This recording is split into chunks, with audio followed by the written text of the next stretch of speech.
दोस्तों, पुलिस जनता की सेवा के लिए है, अपनी मनमानी करने या फिर दादागिरी झाड़ने के लिए नहीं है, जैसा कि आए दिन होता रहता है। अगर पुलिस ऐसी हरकतें करती है तो क्या होता है, यह आपको आजमगढ़ में हुई घटना से जानना चाहिए। यहां एक थानाध्यक्ष को अदालत ने आजीवन कारावास की सजा सुनाई है, क्योंकि उसने चोरी के आरोप में पकड़े गए एक शख्स को थाने में ही गोली मार दी। क्या था पूरा मामला, कैसे पुलिस इसमें फंसी और क्या इसे ऐतिहासिक फैसला बताया जाना चाहिए, सब कुछ बताऊंगा आपको। नमस्कार, मेरा नाम हिमांशु मिश्रा है, आप देख रहे हैं 4 PM न्यूज नेटवर्क।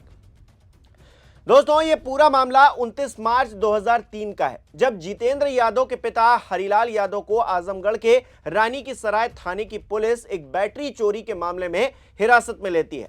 पिता को पकड़े जाने की सूचना पर उसी दिन जितेंद्र यादव अपने रिश्तेदार रामवचन यादव के साथ थाने पहुंचता है, जहां जितेंद्र यादव के सामने पूछताछ के दौरान थानाध्यक्ष जेके सिंह के ललकारने पर दरोगा नरेंद्र बहादुर सिंह हरिलाल को गोली मार देता है। घटना के वक्त जितेंद्र और रामवचन को हवालात में बंद कर दिया जाता है। सोचिए, बेटे के सामने ही पिता को इस तरह से गोली मारी जाती है, वो भी थाने के भीतर। इसके बाद घायल हरिलाल यादव को जिला अस्पताल ले जाया जाता है, लेकिन बदकिस्मती से इलाज के दौरान हरिलाल की मौत हो जाती है। दूसरे दिन यानी कि 30 मार्च को कोतवाली में जितेंद्र की तहरीर पर एक मुकदमा दर्ज किया जाता है। कोर्ट में सुनवाई होती है। धीरे धीरे दिन गुजरते हैं, साल गुजरते हैं, दशक गुजर जाता है। अभियोजन की तरफ से जिला शासकीय अधिवक्ता और सहायक शासकीय अधिवक्ता कुल 7 गवाहों को कोर्ट में पेश करते हैं। इस दौरान आखिरकार 23 साल बाद दोनों पक्षों की दलीलों को सुनने के बाद अदालत आरोपी तत्कालीन थानाध्यक्ष जेके सिंह को आजीवन कारावास की सजा सुनाती है।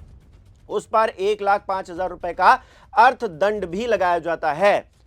दोस्तों, कहा जाता है ना कि अदालतों में भले ही देर लग जाए लेकिन न्याय मिलता जरूर है। यह मामला उसी की मिसाल है। पुलिस का काम सजा देना नहीं है। हाल ही में यह बात इलाहाबाद हाईकोर्ट की तरफ से सीधे तौर पर कही गई थी। दरअसल यूपी पुलिस की कथित हाफ एनकाउंटर नीति पर कोर्ट ने सख्त रुख अपनाते हुए साफ कहा था कि बिना आवश्यकता फायरिंग करना अस्वीकार्य है। सजा देना केवल न्यायालय का अधिकार है, पुलिस का नहीं। निर्देशों के उल्लंघन पर एसपी और एसएसपी को व्यक्तिगत रूप से जिम्मेदार ठहराया जाएगा। और ऐसा कहने की जरूरत इसलिए पड़ी क्योंकि पुलिस मनमानी पर उतर आई है। पुलिस को फ्री हैंड होना चाहिए, यह बात हर कोई मानता है, समझता है। बिना किसी दबाव के काम करने की आजादी पुलिस को मिलनी चाहिए, लेकिन इसका मतलब यह नहीं है कि पुलिस विवेकहीन फैसले ले, कुछ भी कर दे, किसी को भी गोली मार दे। वैसे भी पुलिस की वर्दी पर ना जाने कितना कीचड़ आए दिन उछलता है, साफ वो हो नहीं पाता, उससे पहले दूसरा कांड हो जाता है। और ऐसा चंद पुलिस कर्मियों की वजह से होता है, जो वर्दी पहनकर खुद को जनता का सेवक ना समझकर भगवान समझने लगते हैं। 29 मार्च 2003 को आजमगढ़ में जो घटना घटी, पुलिस महकमे को इससे सीख लेनी चाहिए कि उसे संयम से काम लेना चाहिए।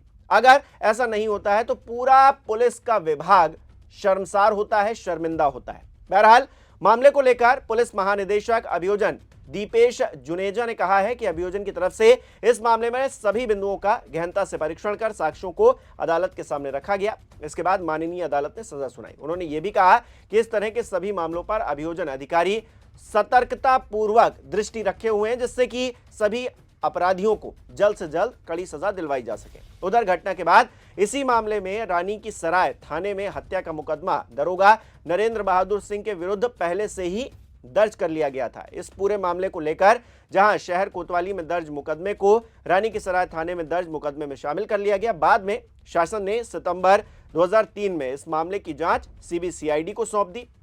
सीबीसीआईडी ने फरवरी 2005 में चार्जशीट दाखिल की। हालांकि इस मुकदमे के दौरान आरोपी दरोगा नरेंद्र बहादुर सिंह की मौत हो गई।